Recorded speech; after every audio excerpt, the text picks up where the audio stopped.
And this country is not alone.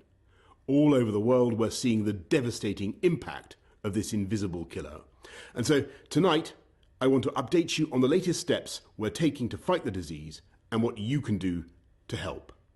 And I want to begin by reminding you why the UK has been taking the approach that we have. Without a huge national effort to halt the growth of this virus, there will come a moment when no health service in the world could possibly cope, because there won't be enough ventilators, enough intensive care beds, enough doctors and nurses. And as we've seen elsewhere in other countries that also have fantastic healthcare systems, that is the moment of real danger.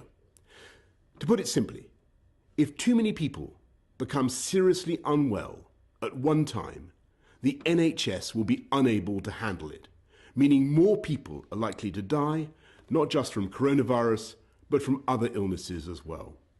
So it's vital to slow the spread of the disease, because that is the way we reduce the number of people needing hospital treatment at any one time, so we can protect the NHS's ability to cope and save more lives. And that's why we've been asking people to stay at home during this pandemic.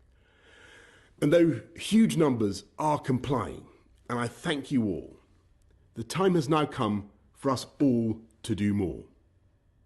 From this evening, I must give the British people a very simple instruction. You must stay at home. Because the critical thing we must do to stop the disease spreading between households. That is why people will only be allowed to leave their home for the following very limited purposes. Shopping for basic necessities as infrequently as possible.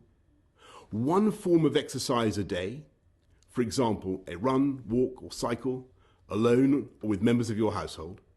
Any medical need to provide care or to help a vulnerable person, and travelling to and from work, but only where this is absolutely necessary and cannot be done from home. That's all. These are the only reasons you should leave your home. You should not be meeting friends. If your friends ask you to meet, you should say no. You should not be meeting family members who do not live in your home. You should not be going shopping except for essentials like food and medicine. And you should do this as little as you can.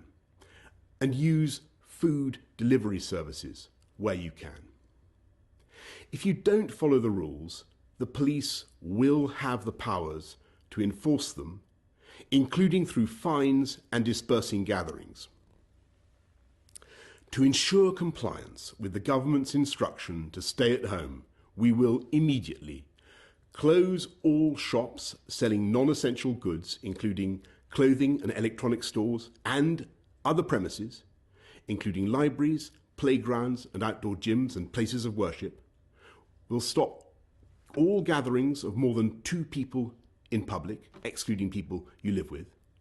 And we'll stop all social events, including weddings, baptisms and other ceremonies, but excluding funerals. Parks will remain open for exercise, but gatherings will be dispersed. No Prime Minister wants to enact measures like this. I know the damage that this disruption is doing and will do to people's lives, to their businesses and to their jobs. And that's why we've produced a huge and unprecedented programme of support both for workers and for business. And I can assure you that we will keep these restrictions under constant review. We will look again in 3 weeks and relax them if the evidence shows we are able to. But at present, there are just no easy options. The way ahead is hard, and it is still true that many lives will, sadly,